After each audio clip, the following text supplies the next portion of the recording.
Et si nous répondons ensemble à une question que tout le monde se pose à travers cette petite histoire?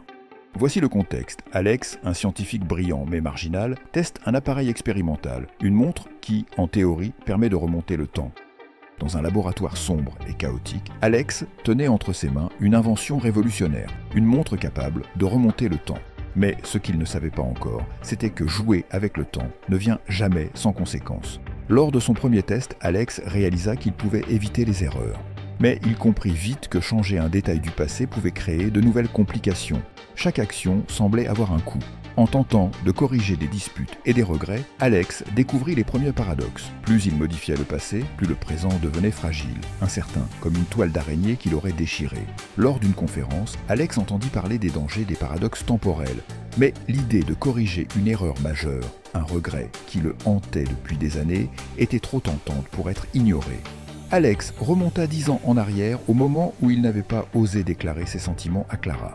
Cette fois, il n'hésita pas. Mais il ignorait que cette décision changerait bien plus que sa relation avec elle. De retour au présent, Alex découvrit une vie qu'il ne reconnaissait plus.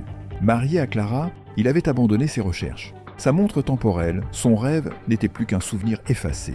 Décidé à réparer ses erreurs, Alex recréa la montre. Mais à mesure qu'il tentait de manipuler le temps, la réalité elle-même commença à se fissurer. Les lignes du passé et du présent s'effondraient autour de lui.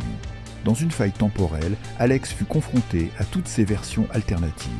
Chaque choix qu'il avait fait ou évité formait une réalité parallèle. C'était là qu'il comprit la véritable portée de ses actions. Alex prit une décision difficile, désactiver la montre, renoncer à jouer avec le temps. Peut-être que la clé n'était pas de changer le passé, mais d'accepter les choix qui avaient fait de lui ce qu'il était. De retour à une vie normale, Alex apprit à vivre dans l'instant. Il comprit que chaque moment, chaque décision avait sa place dans le fil du temps. Et parfois, il suffit d'être présent pour changer une vie. Ces scénarios peuvent inspirer des discussions, des récits ou des analyses sur des réalités alternatives.